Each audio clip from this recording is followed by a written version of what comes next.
Indian air chief کی ایک نئی بھڑک ہو گئی جی. حماس نے امن معاہدے کے لیے 5 شرائط پیش کر دی ہیں اور اصل خبر ہے کہ یوکرین نے بھارتی کرائے کا فوجی پکڑ لیا ہے. آپ دیکھ رہے ہیں مبشر لقمان چینل، میں ہوں آپ کا اپنا مبشر لقمان. رشیا، چائنا، پاکستان اور ایران نے افغانستان کو فائنل وارننگ دے دی ہے. بھارت اپنے اشتعال انگیز بیانات اور وسیع پیمانے پہ فوجی نقل و حرکت کے ذریعے ہمارے صبر کو آزما رہا ہے. بھارت کی سیاسی اور عسکری قیادت روزانہ پاکستان کے خلاف کوئی نہ کوئی دھمکی آمیز بیان دیتی ہے اور اس کے بعد گودی میڈیا سارا دن جنگ کا راہ پلاپنا شروع کر دیتا ہے. بھارتی وزیر دفاع راج ناتھ سنگھ آج کل مسلسل ہتھیار بنانے والی فیکٹریز کے دورے کر رہا ہے. وہ روزانہ بارڈر ایریا کے کسی نہ کسی سیکٹر کا دورہ کر کے اپنی بزدل سینا کی غیرت جگانے کی ناکام کوشش کر رہا ہے. تو انڈین ایئر فورس کے سربراہ ایئر چیف مارشل امر پریت سنگھ نے کل ایک نیا دعویٰ کیا ہے کہ آپریشن سندور کے دوران بھارتی فضائیہ نے پاکستان پہ ایسے فیصلہ کن حملے کیے کہ اسے جنگ بندی کی بھیک مانگنے پہ مجبور کر دیا. مجھے سمجھ نہیں آتی ہے کہ ایئر فورس کا چیف اتنے اعتماد سے جھوٹ کیسے بول لیتا ہے. مئی سے لے کے اب تک امریکن پریزیڈنٹ ٹرمپ مسلسل بھارت کو ذلیل کر رہے ہیں کہ وہ مداخلت نہ کرتے تو پاکستان انڈیا کو مکمل برباد کر دیتا. تو اب ٹرمپ سے ملاقات کے لیے آنے والے غیر ملکی مہمان بھی اس بات کی توثیق کرنا شروع ہو گئے ہیں. کل کینیڈا کے وزیر اعظم وائٹ ہاؤس میں ٹرمپ سے ملنے آئے تو انہوں نے بھی انڈیا کے ساتھ طیارے گرنے کی بات کی اور پریزیڈنٹ ٹرمپ کا شکریہ ادا کیا کہ ان کی بروقت مداخلت سے پاکستان اور بھارت کے درمیان ایٹمی جنگ کا خطرہ ٹل گیا. You kindly hosted me and some of my colleagues a few months ago, and I said at the time, you are a transformative president. And since then, the transformation in the economy, unprecedented commitments of NATO partners to defense spending, peace from India, Pakistan through to Azerbaijan, Armenia, disabling Iran as a force of terror, and now, and I'm running out of time, but this is in many respects the most important, the what you merger created of Canada No, and the what United you States. That wasn't where it was going. پوری دنیا پاکستان اور بھارت کے درمیان ایٹمی جنگ کے خطرے ٹلنے پہ ٹرمپ انتظامیہ کا شکریہ ادا کر رہی ہے اور بھارت اس ہولناک جنگ کے شعلوں کو مسلسل ہوا دے رہا ہے اور طاق میں بیٹھا ہوا ہے کہ کب موقع ملے اور کب وہ پاکستان پہ حملہ کرے. تو بریکنگ نیوز یہ ہے کہ انڈین ایئر چیف نے اپنے ہاتھ کھڑے کر دیے ہیں کہ ان رافیل طیاروں کے بھروسے پہ وہ پاکستان پہ حملہ کرنے کا رسک نہیں لے سکتے. ایئر چیف مارشل امر پریت سنگھ نے مودی سرکار پر واضح کیا ہے کہ اگر آپ دوبارہ دہشت گردی کسی واردات کو جواز بنا کے پاکستان کے اندر دور تک کسی فضائی حملے کی پلاننگ کر رہے ہیں تو پھر ایسی مہم جوئی کا انجام وہی ہوگا جو مئی میں ہوا تھا. بھارتی فضائیہ کے سربراہ نے مودی سرکار کو خبردار کیا کہ ہمارے طیارے اور جنگی ساز و سامان اس قابل نہیں ہیں کہ ہم پاکستان کے اندر تک سٹرائک کر سکیں. اگر آپ دوبارہ ایسا کچھ کرنے کی سوچ رہے ہیں تو پھر ہمیں رشیا سے جدید ترین Su-57 طیارے منگوا کر دیں. اور بریکنگ نیوز یہ ہے کہ مودی سرکار نے اپنے ایئر چیف کی تجویز سے اتفاق کر لیا اور رشیا سے ہنگامی بنیادوں پر Su-57 طیارے منگوانے کے لیے اقدامات شروع کر دیے. تو گودی میڈیا اب دعوے کر رہا ہے کہ دسمبر میں صدر پیوٹن کے دورے سے پہلے یہ ڈیل فائنل کر لی جائے گی اور جو ہی یہ طیارے ملنا شروع ہوں گے تو بھارت کو ایک مرتبہ پھر فضائی برتری حاصل ہو جائے گی.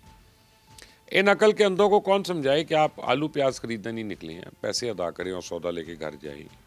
یہ ڈیفنس کی ڈیل ہے. رشیا یہ طیارے دینے سے پہلے 100 بار سوچے گا. اجیت دیول ستمبر میں بھی یہی درخواست لے کے ماسکو گیا تھا. پریزیڈنٹ پیوٹن نے اس وقت صاف انکار کر دیا تھا. انہوں نے تو S-400 کے نئے یونٹس فراہم کرنے کی بھی حامی نہیں بھری. تو میں انڈیا کے عوام کو بتانا چاہتا ہوں کہ اجیت دیول کے اس ناکام دورے کے بعد پریزیڈنٹ پیوٹن نے پاکستان کو اپنا اسٹریٹجک پارٹنر قرار دیا. بھارت کو یہ بات اچھی طرح سمجھ لینی چاہیے کہ دنیا اب اس کے ساتھ مل کر چلنے کو تیار نہیں ہے. بھارت شاید دنیا کا واحد ملک ہے جو دوست بن کر ہمیں ڈسنے سے باز نہیں آتا.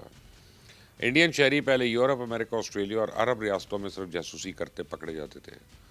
اب وہ کرائے کے فوجی کے طور پہ بھی دستیاب ہے.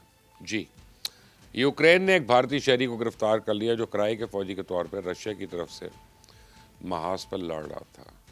اگر آپ کو میری بات کا یقین نہیں تو ساحل نامی اس بھارتی شہری کا بیان خود اپنے کانوں سے سن لیں. کیا کہہ رہا ہے؟ University, student. И потом у меня тюрьму посадили за наркотики статья. Тюрьму у меня дали 7 лет. Я не хотел в этой тюрьме сидеть. Потом я контракт писал в СВО. Хотел убегать, хотел. У нас сказали, 1 год контракт есть. Ты 1 год служишь, и потом, домой отпускают. یہ ویڈیو یوکرین نے پبلش کی ہے جسے دیکھ کر دلی میں سب کو سانپ سونگ گیا. بھارت کی وزارت خارجہ کے پاس اس بات کا کوئی جواز نہیں موجود ان کے شہری اس پرائی جنگ کا ایندھن کیوں بن رہے ہیں؟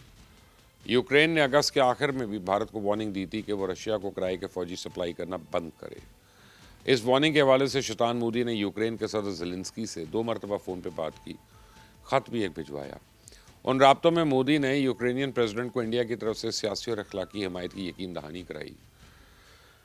میں نے آپ کو پہلے بھی بتایا تھا کہ انڈیا رشیا سے سستا تیل خرید کر اس سے جو ڈیزل تیار کرتا ہے، اس ڈیزل کا سب سے بڑا خریدار یوکرین ہے، لیکن بھارت کی کرتوت دیکھیے کہ وہ اپنے ہی گاہک کی جڑیں کاٹنے میں لگا ہوا ہے۔ عالمی برادری کو بھارت کے ان مذموم سرگرمیوں پہ نظر رکھنا ہوگی۔ پاکستان تو ایک عرصے سے بھارت کی ان سازشوں کا شکار ہے۔ ٹی ٹی پی اور بی ایل اے کے دہشت گرد بھارت کے کرائے کے فوجی ہی تو ہیں جو آئے روز ہمارے معصوم شہریوں کا خون بہا رہے ہیں، ٹرینز پر حملے کر رہے ہیں، سرکاری ملازمین کو اغوا کر رہے ہیں، غیر ملکی انجینئرز کو نشانہ بنا رہے ہیں۔ میرے خیال میں یوکرین کو بھارت کے خلاف اپنا مقدمہ عالمی عدالت انصاف میں لے کے جانا چاہیے۔ زیلنسکی کو چاہیے کہ بھارت کے خلاف اقوام متحدہ میں قرارداد پیش کرے، ہر پلیٹ فارم پہ آواز اٹھائے اور دنیا کو بتائے کہ عالمی امن کو اگر کسی سے خطرہ ہے تو وہ صرف اور صرف اور صرف بھارت ہے۔ غزہ میں قیام امن کے سلسلے میں ایک اہم پیش رفت ہوئی ہے۔ فریقین کے درمیان جنگ بندی پہ اتفاق ہو گیا۔ بات آگے بڑھانے کے لیے حماس نے 5 شرائط رکھ دی ہیں۔ حماس کا مطالبہ ہے کہ اسرائیل فوری طور پہ سیز فائر کرے اور اس کی فوج غزہ کی پٹی کے تمام علاقوں سے نکل جائے۔ نقل مکانی کرنے والے افراد کو دوبارہ اپنے گھروں میں منتقل کیا جائے۔ قیدیوں کے تبادلے کے لیے شفاف بندوبست کیا جائے۔ ٹیکنوکریٹ سے مشتمل فلسطینی انتظامیہ کی تشکیل کا کام فوری طور پہ شروع کیا جائے اور اسرائیل فوری جنگ بندی پہ تو آمادہ ہے، لیکن یرغمالیوں کی رہائی تک اپنی فوج کو غزہ سے ہٹانے پہ تیار نہیں ہے۔ تو قطر کی وزارت خارجہ کے ترجمان نے حماس اور اسرائیل پہ یہ بات واضح کی ہے کہ کسی معاہدے پہ پہنچنے کے لیے ابھی ایسے کئی نکات سامنے آئیں گے جو شاید کسی فریق کے لیے مکمل طور پہ قابل قبول نہ ہوں، اس لیے فریقین کو کھلے دل کے ساتھ ایک دوسرے کا موقف سننا پڑے گا۔ تو بریکنگ نیوز یہ ہے کہ پریزیڈنٹ ٹرمپ نے اپنے داماد جیریڈ کرشنر اور خصوصی ایلچی اسٹیو ویٹکاف کو بھی ان مذاکرات میں شرکت کے لیے گرین سگنل دے دیا۔ تو رشیا میں ہونے والی ماسکو فارمیٹ کانفرنس ختم ہو گئی اور اس اجلاس میں رشیا، چائنا، پاکستان، ایران اور افغانستان سمیت سنٹرل ایشیا کی ریاستوں نے بھی شرکت کی۔ اجلاس کے اعلامیے میں 2 باتوں پہ زور دیا۔ پہلی تو یہ ہے کہ افغانستان سے کہا گیا کہ وہ اپنی سرزمین پہ موجود دہشت گردی کے اڈے ختم کرنے کے لیے فوری طور پہ آپریشن شروع کرے۔ دوسرا، افغان وزیر خارجہ پہ یہ بھی واضح کر دیا گیا کہ اگر بگرام ایئر بیس کسی دوسرے ملک کے حوالے کیا گیا تو اس سے خطے کی سیکیورٹی کو خطرہ لاحق ہو سکتا ہے۔ تو گیند اب کابل انتظامیہ کی کورٹ میں ہے۔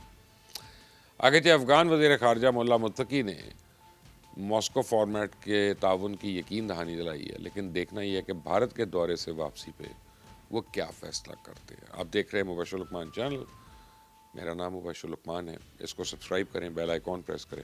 اللہ حافظ۔